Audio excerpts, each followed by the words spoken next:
No.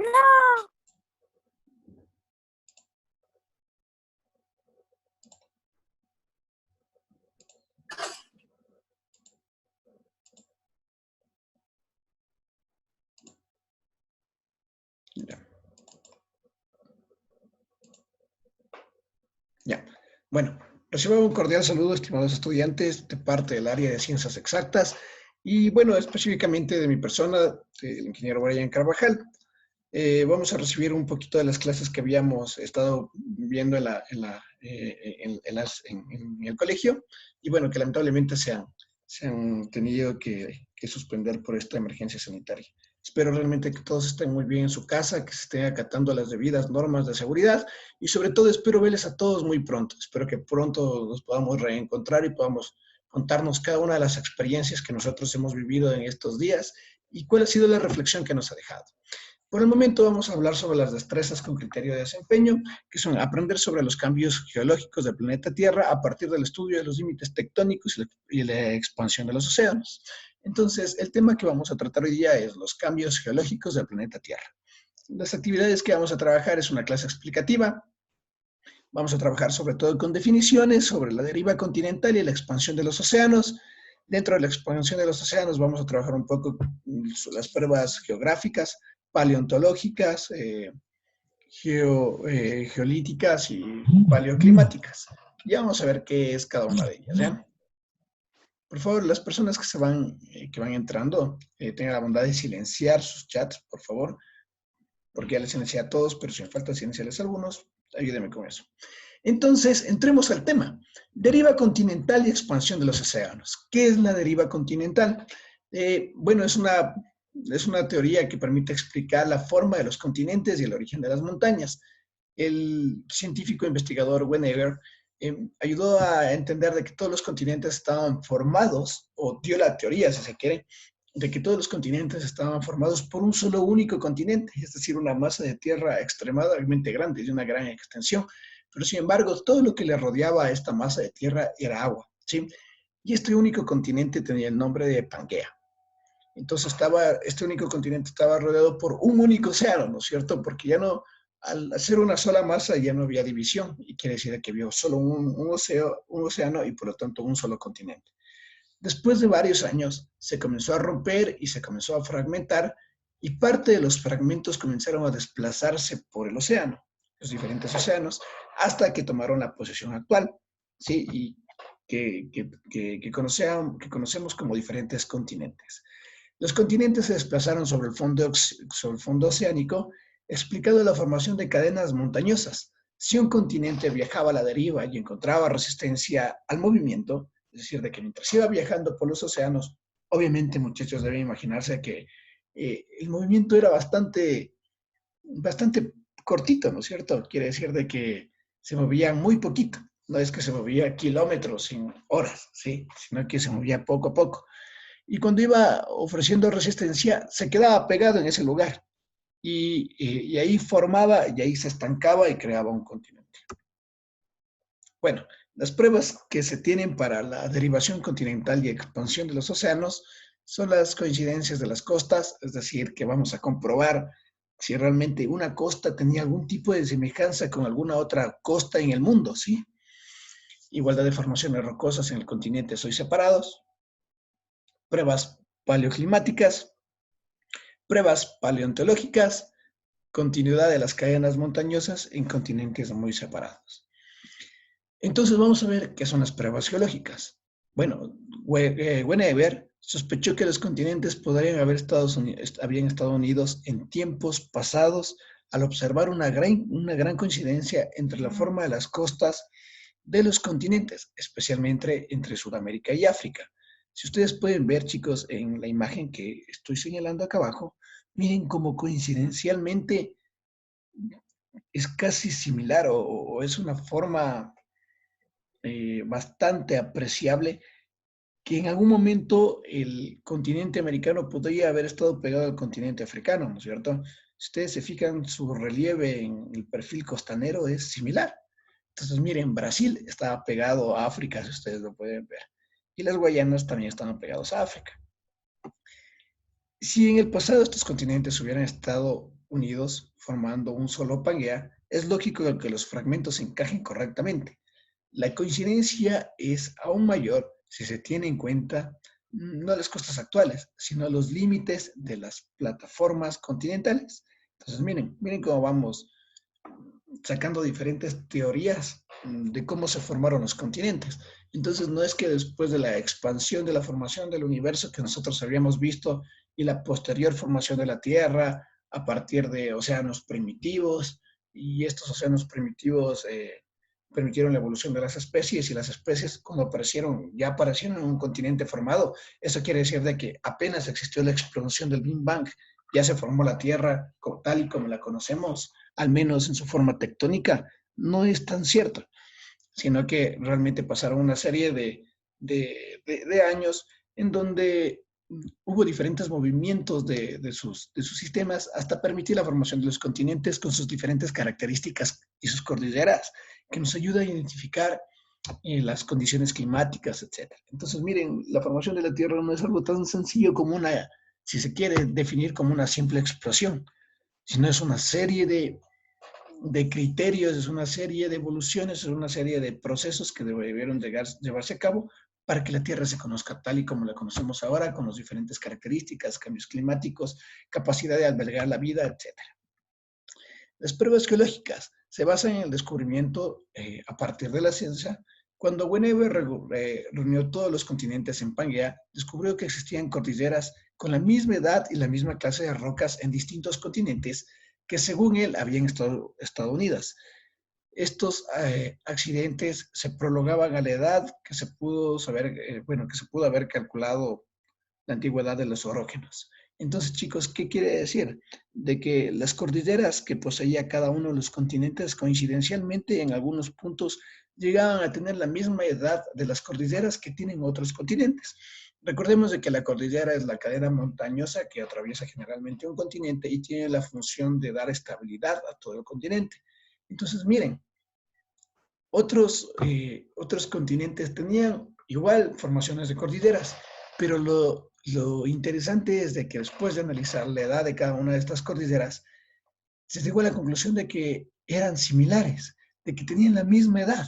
Imagínense, eh, estaban comprobando la antigüedad y eran las mismas, y tenían la misma antigüedad. Eso quiere decir de que probablemente todas se formaron en un mismo momento, ¿no es cierto? Entonces, se hicieron otras pruebas, las pruebas paleoclimáticas. ¿Y qué significa que se hicieron las pruebas paleoclimáticas? De que se utilizó ciertas rocas sedimentarias, quiere decir de que ciertas rocas que se encontraban al fondo, no sé, al fondo generalmente del agua, como indicadores de los climas en los que se originan. Dibujó un mapa de estos climas antiguos y concluyó que la distribución resultaría inexplicable si los continentes hubieran permanecido en posiciones actuales. A causa de las antiguas glaciaciones, se han encontrado tinillas en zonas muy separadas geológicamente. Entonces, chicos, ¿qué significa esto de las tinillas? Significa que el estudio de las rocas, cuando cogieron una roca y vieron, no sé si ustedes cuando se han ido a la costa, por ejemplo, han visto estas grandes piedras que suelen haber en la carretera. Y miren las características que tienen estas piedras. Algunas de estas piedras tienen una gran cantidad de moho, otras tienen una formación de plantas, otras pueden estar ya rotas, etc. Entonces, el estudio de las características de cada una de estas rocas permitió saber todo el pasado evolutivo de la Tierra qué nomás sucedió o por qué nomás estuvieron cubiertas. Por ejemplo, en una época pudieron haber estado cubiertas de agua, ¿sí? Después pudieron haber estado cubiertas de algún tipo de sedimento, de lava, etcétera. Entonces, todo esto es capaz de estudiarse y hacer una cronología de todo lo que pudo haber ocurrido. Y al comparar estas rocas con rocas que se encontraban en teoría en otros continentes, especialmente si ustedes ven el gráfico que tengo abajo, ¿qué tal si comprobaba una roca que se encontraba aquí? ¿Sí? Justo cerca de la frontera de Brasil, con una roca, bueno, por acá no, por acá está Brasil, con una roca que se encontraba por acá, justo en Sudáfrica. ¿Qué sucedía? Entonces, al comprobar las rocas, al comprobar hacer un estudio paleontológico de las rocas, se pudieron dar cuenta que tanto las características de las rocas que tenían acá en el Brasil como las rocas que se encontraban en Sudáfrica tenían una similitud bastante significativa, lo que llegaba a concluir de que los continentes estaban unidos y que era imposible de que hubiera sucedido exactamente el mismo proceso climático a la roca que se encontraba en el Brasil y la roca que se encontraba en el África si los continentes hubieran estado separados. Sí, no podían ocurrir los mismos sucesos en dos lugares diferentes. El siguiente son las pruebas paleontológicas, y esta es una de las pruebas más interesantes y con la que quiero conversar un poquito más. Alfred Wegener también descubrió otro indicador sorprendente. En distintos continentes alejados, mediante océanos, encontró fósiles de las mismas especies. Es decir, habitaron ambos lugares durante un periodo de su existencia. Y es más, entre estos organismos se encontraban algunos terrestres, como reptiles o plantas, incapaces de haber atravesado por océanos, por lo que dedujo que durante el periodo de la vida de las especies de Pangea se habían extinto. Entonces, ¿qué quiere decir, chicos? De que algunas especies que tanto encontraron en Sudamérica, en África, en la Antártida, en la India, en Australia, también chicos, bueno, algunas especies que se encontraron especialmente en Sudamérica, también aparecieron en África y también en la Antártida, en la India y en Australia. Y esto era imposible, puesto que como conocemos el continente, la formación de los continentes ahora, para llegar de América a Europa, hay un gran perfil oceánico, ¿no es cierto? Es decir, de que los animales que se encontraban en Sudamérica debieron haber ido o nadando o cruzar por uno de los estrechos que se encuentran tanto en el estrecho de Grosvenor en la parte superior del continente o tal vez por algún estrecho en Sudamérica, bueno, me refiero a los polos, ¿no es cierto? Para poder llegar al continente europeo y de ahí otra vez volverse a desplazar por miles de kilómetros hasta llegar a la India. O Australia, que bueno, este es un ejemplo un poco más complejo, puesto que Australia no tiene ninguno de los estrechos. Entonces, intentar justificar cuál era la única manera de que los diferentes seres vivos de que se encontraban, por ejemplo, en Sudamérica, lleguen a otros continentes sin la necesidad de decir de que antes era una sola masa, era simplemente inexplicable, porque no sabían cómo cruzar los océanos, los animales generalmente no tienen técnicas de navegación tan amplias para cruzar miles de kilómetros.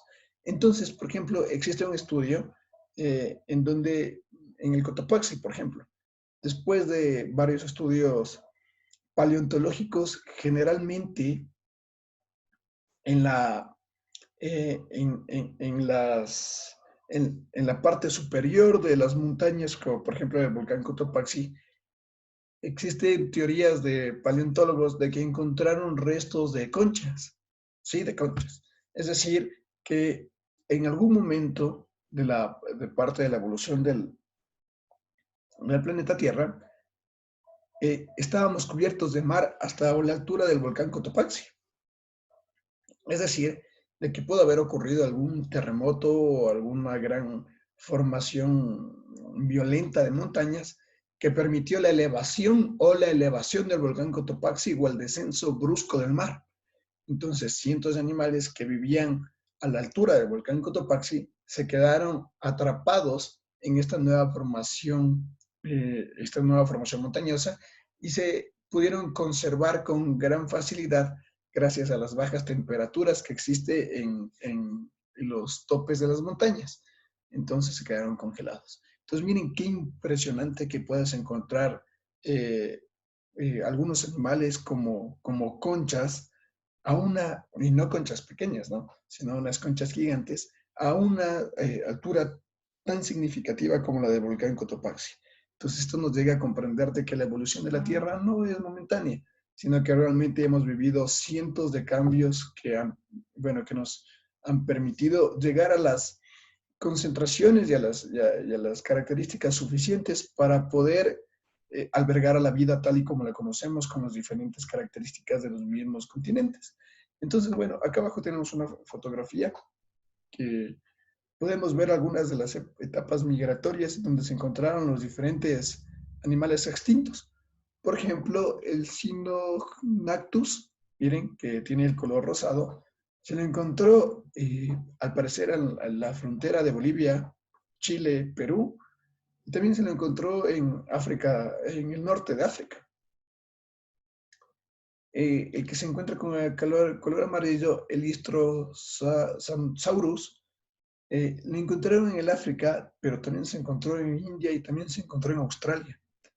El Mesosaurus se encontró casi en la frontera de Chile, casi en la final de Chile, donde se conoce el fin del mundo, y en el sur de África, en Sudáfrica, por ejemplo.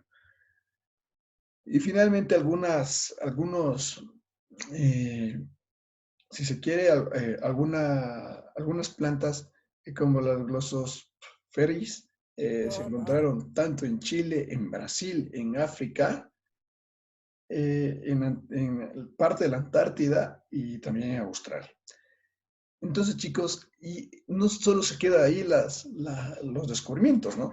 O sea, el arraigo cultural que se tiene también es una de las características de que lamentablemente no están aquí estudiadas, pero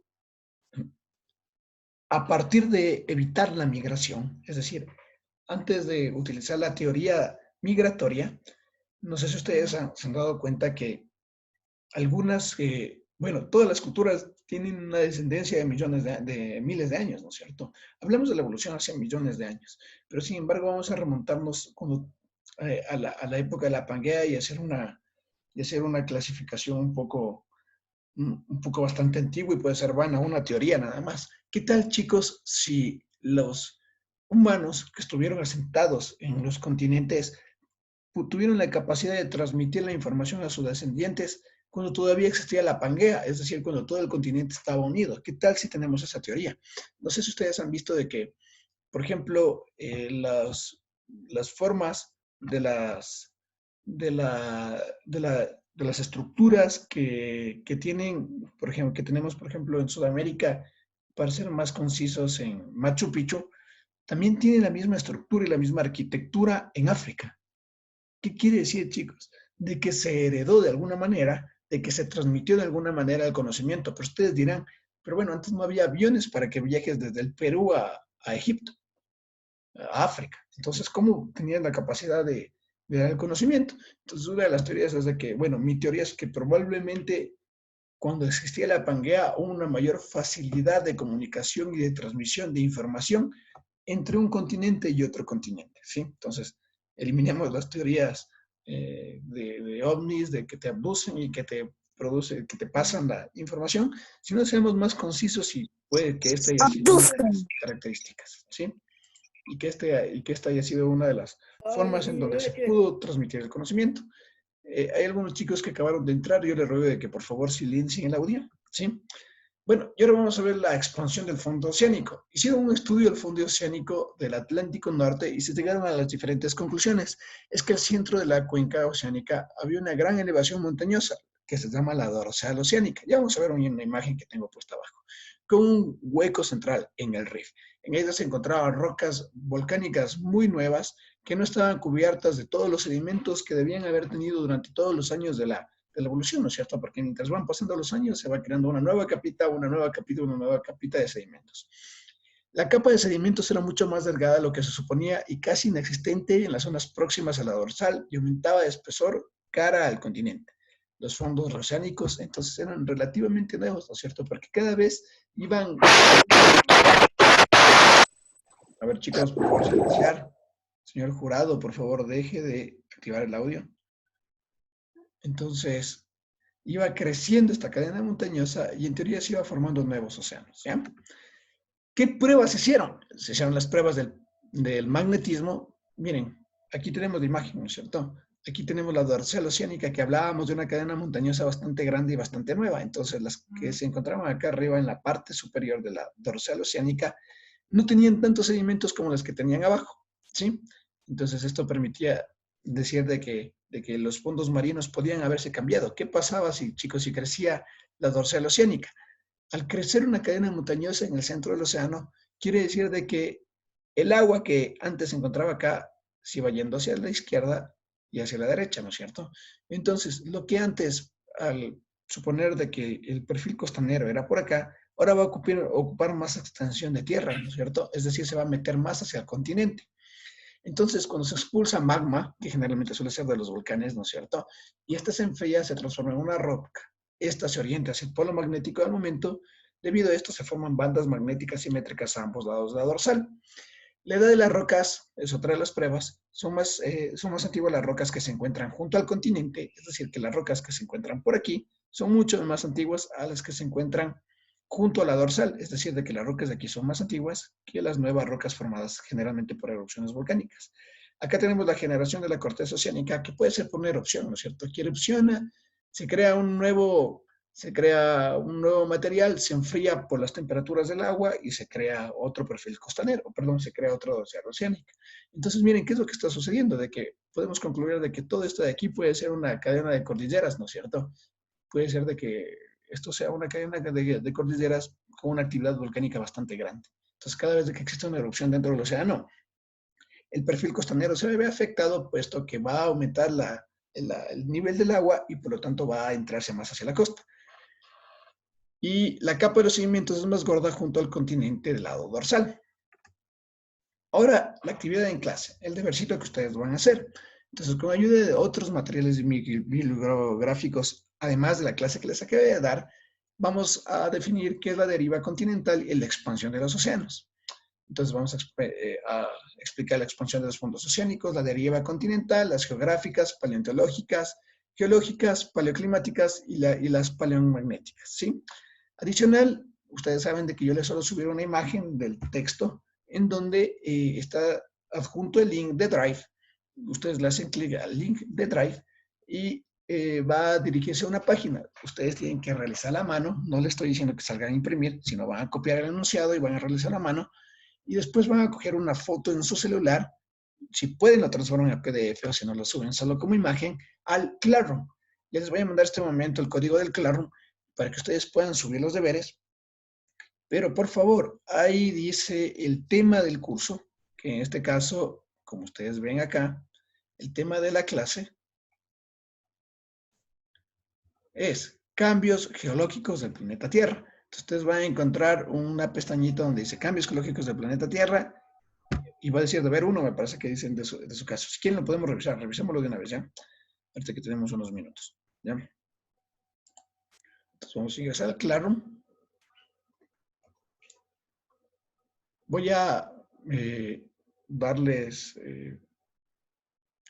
sonido para cualquier inquietud que ustedes tengan. Ya, entonces chicos, si pueden ver la pantalla tal vez. Ya, entonces vamos a ir al Classroom. Ya. Vamos a ir al Classroom. Este es mi Classroom como docente, ¿sí? Entonces, en este caso decimos, miren, apenas tenemos 9 alumnos matriculados. Entonces yo les ruego de que por favor se matriculen lo más rápido posible. La clave del Classroom es la siguiente, ¿sí? Si quieren anotarla de una vez, TQKGEU3. ¿Sí? Les doy un momento para que anoten.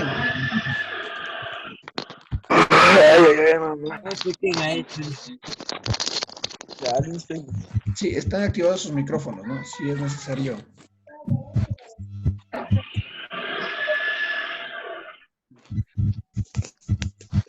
Un ratito, ya regresamos, ¿ya? Vamos acá un ratito. Voy a poner la cámara para ver los últimos minutos antes de que se acabe la clase. ¿Qué más, Daila? Le hice una pregunta. Sí, claro, dime. Aparte de aquí, donde dice agregar o crear, ahí se manda el deber o qué. Necesito inglés. Dicen, Casi no te entendí, ¿puedes de nuevo repetir? Dice el novio de Daila. Usted dijo. dicen, pero yo le envié el deber por el WhatsApp, dicen, por el... Nada de WhatsApp, nada de correos electrónicos, solo Classroom. Dicen, usted dijo que para mandar el Tengo, deber se tiene dice. que aplastar. Classroom es lo más fácil de crearse. Metes al Classroom, pones el código que te acabé de dar con tu correo y se acabó. Mucho más fácil que el WhatsApp, mucho más fácil que que no voy a revisar nada más de videos por Gmail y por WhatsApp, porque no es didáctico. Es súper desordenado, es lo más desordenado que Oye, puede. Si no tienen computadora, ¿cómo pueden mandar? ¿Perdón? Y si no tienen computadora, ¿cómo le pueden mandar? Pueden mandar directamente desde el celular. Pueden tomar una foto con el celular y tienen la capacidad de subir el deber, de adjuntar el deber desde las imágenes. ¡Esa Joana! En el Gmail, y ustedes saben que... ¡Qué rata! Silencio. Silencio. ¿Cómo le puedo subir del celular para la Classroom? Por doble. Por Google. O sea, para poder subirle desde... ¡Esa Joana! Cállate. Silencio.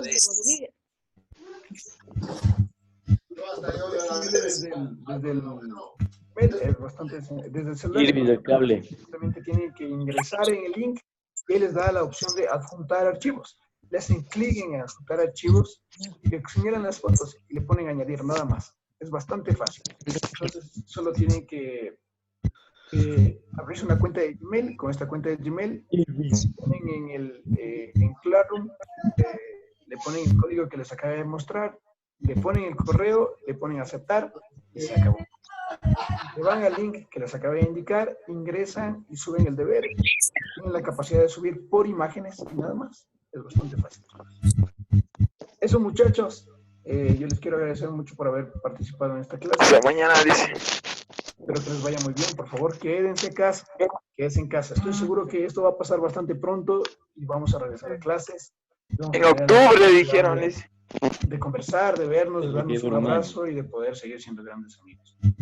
Les mando un gran abrazo a sus familiares, les mando un gran abrazo a todos ustedes. Espero que pronto esto y volvamos a clases, ¿sí? Muchas, chicos.